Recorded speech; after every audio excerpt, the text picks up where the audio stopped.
The 1960s was a turbulent decade in the United States. There were many different changing attitudes about society and culture. How did the average American live in the 1960s? In many ways, life in 1960s America was very similar to the preceding decade, especially in the early 1960s. The family unit was still very important, with the average American getting married and having children in his or her early 20s. For most women, raising families took precedence over going to college or starting a career. The average home included a father who worked, a mother who stayed at home, and several children. Divorce rates were low at the beginning of the decade, with about 23% of marriages ending in divorce. By the end of the decade, this number had risen to about 35%. However, as the decade progressed, more and more young women began to defy the traditional role of the stay-at-home mother. In the latter half of the 1960s, more women were attending college and more women were joining the workforce. Sometimes this was out of necessity, as families needed additional income to make ends meet as the price of everyday items continued to rise. In 1960, the average income per year was $5,315, and by 1969 was $8,540. However, the salary someone made would have depended on what type of position they held. Gender might also have played a role in someone's salary. At the time, men were frequently paid more than women for performing the same job. Minimum wage jobs paid about $1 an hour in 1960. By 1969, this had risen to $1.60. A new home in 1960 cost approximately $12,700. But by 1969, the price was $15,500. Of course, the actual cost of a home would have largely been determined by how nice the home was, as well as what community and state it was in. A new car could be purchased in 1960 for about $2,600, while the price in 1969 was $3,270. Again, this would have varied greatly depending on the make and model of the car being purchased. A gallon of gas for this vehicle would have cost about 25 cents in 1960, while in 1969 would have been closer to 35 cents.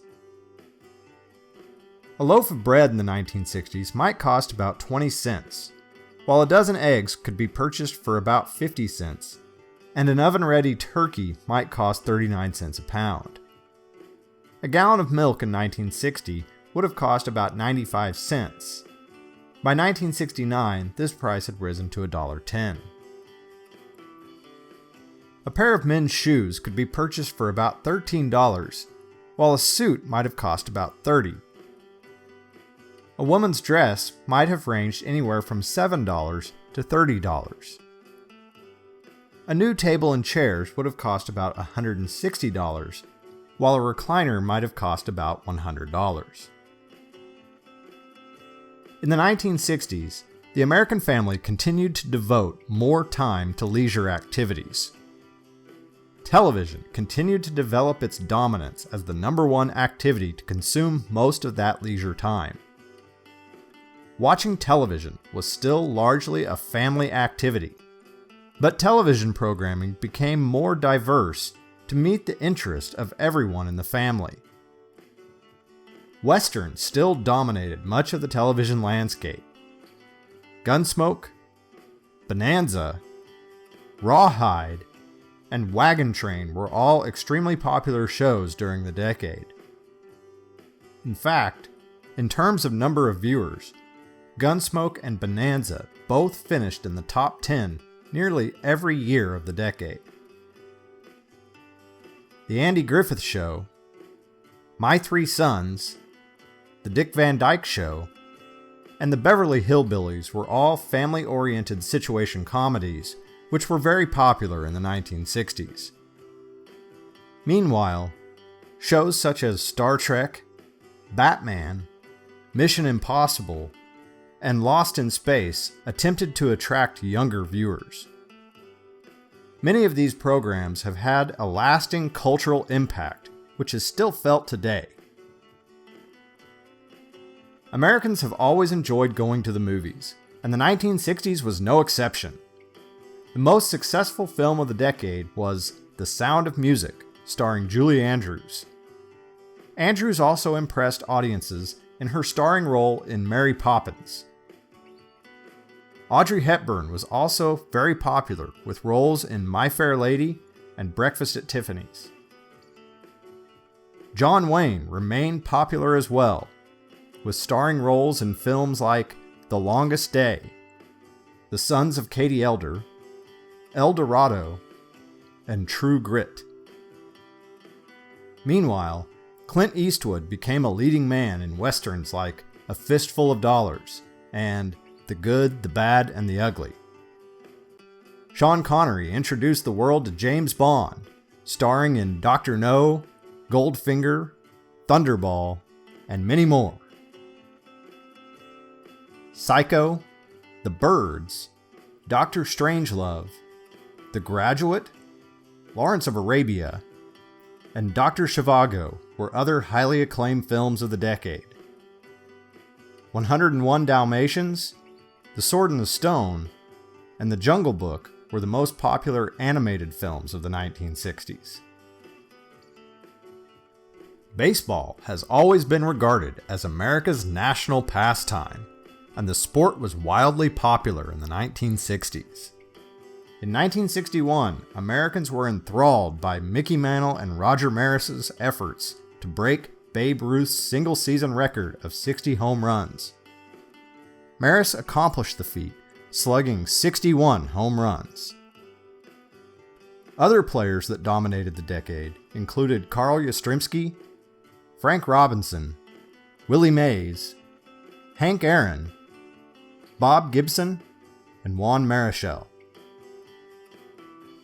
The National Basketball Association produced several legends throughout the 1960s. Coach Red Auerbach led the Boston Celtics to 9 NBA championships during the decade. The Celtics were led on the court by Bill Russell, who won the Most Valuable Player award 4 times.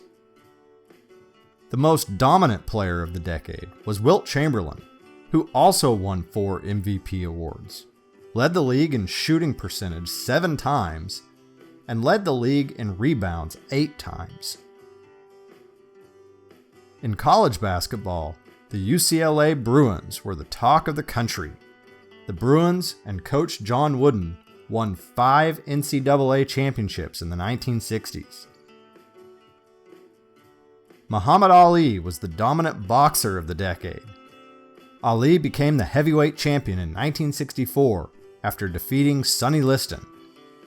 He would go on to become one of the most iconic figures of the decade, both for his abilities as a boxer and for his political and social activism.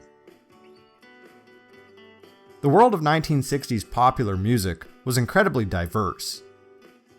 The British invasion brought groups like the Beatles and the Rolling Stones to American audiences. The Beatles would debut in 1963 and go on to be the biggest musical sensations of the decade. Before the end of the 1960s, they would produce a staggering 19 number 1 songs. A wide variety of other music was available, though. Bob Dylan, Janis Joplin, the Beach Boys, The Doors, Jimi Hendrix, and The Who all offered vastly different styles of music for many different tastes. Motown also provided its own unique sound with performers like the Supremes, the Temptations, and Marvin Gaye. However, the biggest musical event of the decade happened in 1969. The music festival known as Woodstock occurred from August 15th to August 18th of 1969. This music festival brought more than 400,000 people together near White Lake, New York, with 32 different performances over the course of the 3-day event. In clothing and fashion, many things began to change. In the past, children and teenagers had always dressed in a similar fashion to their parents. However, in the 1960s, teens began to develop their own fashion trends, completely independent of the adult world. More women began to wear pants as opposed to dresses and skirts. The hemline of skirts continued to get shorter with the introduction of the miniskirt in 1964. In the latter half of the decade, bell-bottom jeans, tie-dye shirts, and paisley prints became more prominent. Young men started wearing their hair much longer than in the past, while many women opted for shorter hairstyles. It should be noted that not every family experienced the 1960s in the same way. These were just a few of the broad trends that were predominant throughout the decade.